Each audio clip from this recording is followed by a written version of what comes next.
Good morning, good afternoon, good eve, or whatever time of the day you're watching this video. Kamusta?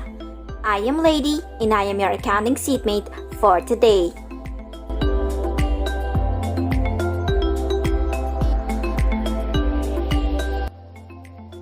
Accounting is not easy. That's why it's very important to have a solid foundation of the basics. And that's what we'll be talking about in this video. The basics of accounting. Debit and credit are two words you will encounter in the basics of accounting. Probably the first problem you'll have is when to debit or credit an account. To answer that problem, you have to know the normal balances of each account. Accounts are mainly classified into 5. First, the assets. In financial accounting, asset is defined as the resource controlled by the entity as a result of past events and from which future economic benefits are expected to flow to the entity. Examples of asset accounts include cash, accounts receivable, inventories, supplies, property, plant and equipment, and etc.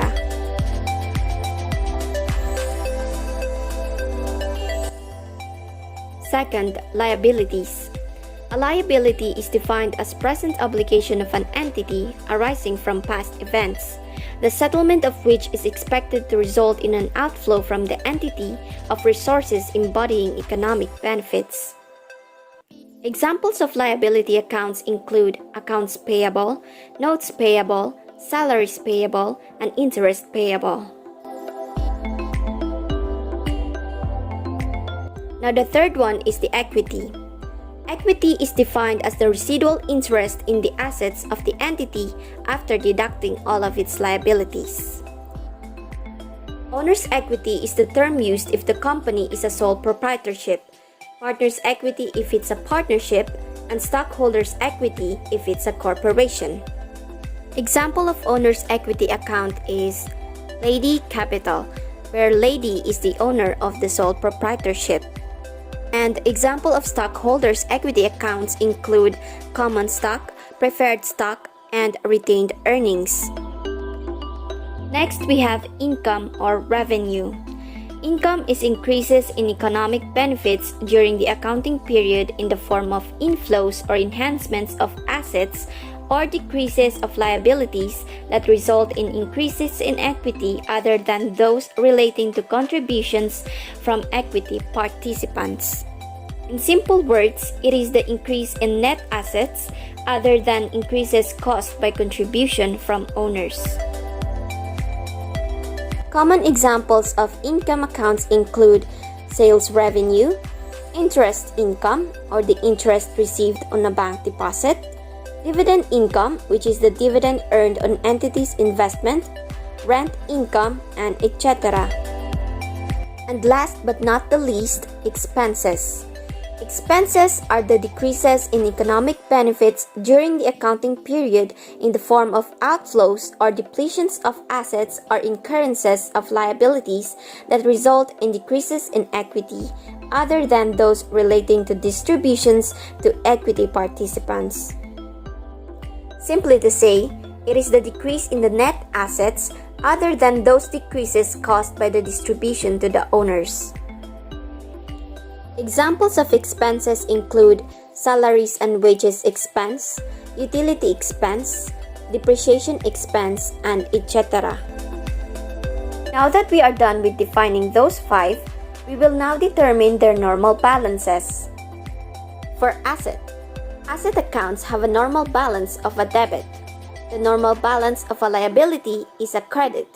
An equity will have a credit balance. An income will have a normal balance of a credit. An expense usually will have a debit balance. Additional info.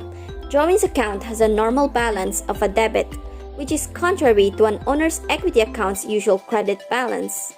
This is why drawings account is called a contra owner's equity account. In these accounts' respective normal balances, it is also in this manner that we increase or recognize each of these accounts. Meaning, to increase the asset, we debit it. To increase a liability, we credit it. To increase an equity, we credit it. To increase an income or revenue, we credit it, and to increase an expense, we debit it. If you want to decrease these accounts, all you have to do is do the opposite. To decrease an asset, you have to credit it. To decrease a liability, you have to debit it. To decrease equity, you have to debit it. To decrease revenue or income, you have to debit it. And to decrease expense, you have to credit it. And that's it! You just have to familiarize or memorize these things, the normal balances of each account. And when to debit or credit an account depends on whether you want to increase or decrease it. I will be doing a second video to discuss further the basic accounting as well as apply all this in recording business transactions, aka the journalizing process, so please watch out for it. This is actually my first official tutorial video, so I really thank you for watching till the end. I hope you can support me. Please hit that like button, share, and subscribe. Thank you so much. This is Lady and I am your accounting seatmate. Until next time, bye!